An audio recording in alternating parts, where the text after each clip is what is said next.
So we're back again today. I'm Jenny, and this is my son Caleb, and we are going to be continuing the discussion about loss and grief, but specifically about the sibling aspect of it. So, and today, just to bring some of you up to speed, if you haven't been with us, or maybe you've forgotten a little bit about our story, but my husband and I and Caleb and his brother Jacob were on the way home from a church event back in 2015, and those two were in Caleb's SUV that was hit by a drunk driver, and we lost Jacob. So we've been having some pretty candid conversations about what that has been like, in the hopes that it will help you, those that are watching. Maybe you're going through grief yourself, or maybe you're trying to be a friend who's supporting somebody going through grief. Hopefully what we share will be a help like that.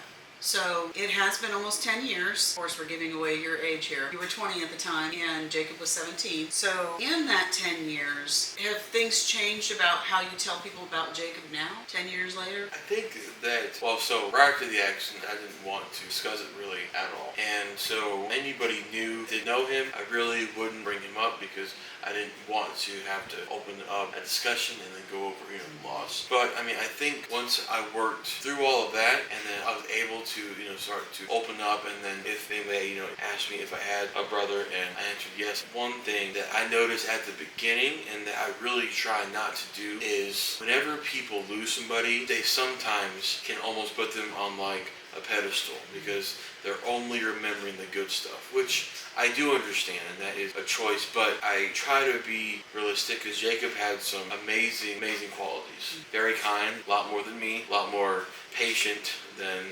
I ever was. I'm still working on that. But there were also issues that you need to work out. So yeah. I try to keep it realistic because sometimes we do have that tendency, I guess, to focus a lot on only the good, whenever, if we're looking at it realistically, everybody that we lose, they were still a human being, and Jacob was too, and so they're all going to have their faults and their flaws, and if we don't look at them holistically as they were a human, at least for me, whenever I didn't, and I was really focusing on just how great Jacob was, that allowed for the lie to come in that I shouldn't have been the one to survive the accident because I wasn't good enough. And so, obviously, it had nothing to do with Jacob because Jacob wasn't the one behind the lie, everything, but by me not being honest with me, I guess, it kind of opened up that door for that lie, other lies that kind of go with it, and then it made the survivor's guilt even worse because it happened throughout the years as well, where I just wonder, why would God allow me to live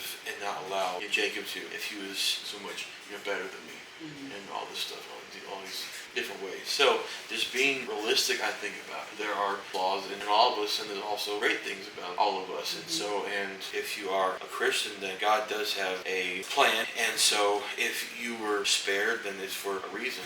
And I do believe that. Now, if somebody had told you that early on, that might have been hard to hear, though, right? That God has a plan, that if you were spared, God has a plan. Yeah. It took you a while to come to that. It did.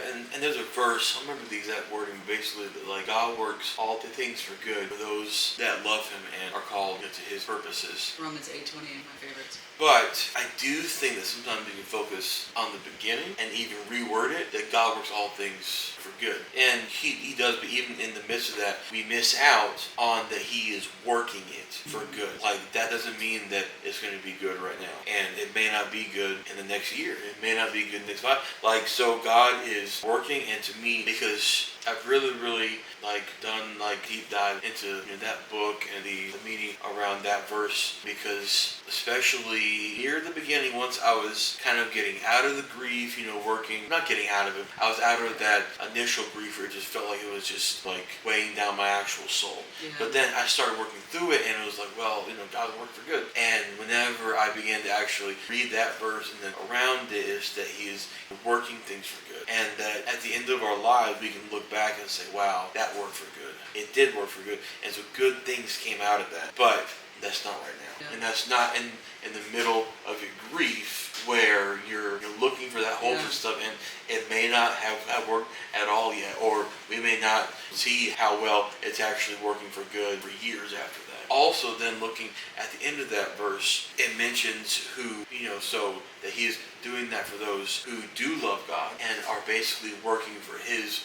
purposes. And so then we have to ask ourselves, okay, in the midst of my grief and my pain, do I still love God? Because at the beginning of this whole process, the answer for me would have been no. And so if I'm basing off of that verse, then God's not working for me if I don't love him. If I'm not saying, God, I don't understand what's going on, but in the midst of all that, I'm still going to love you and to trust that you're still working this out, and who want to follow God's purposes. So, and God's purpose may be that through the loss of Jacob, that we would be able to reach out to people. Are we going to surrender that to God, or do we keep on getting stuck like I was on the, well, it hurts me, so I didn't want that to happen. That's where I was for a while. So once I surrendered those two areas, and so I began to actually love God again, and I worked through that, and I said, you know what, God, no matter if I don't agree with your purpose, I'm going to trust in it and allow you to start to work that in my life.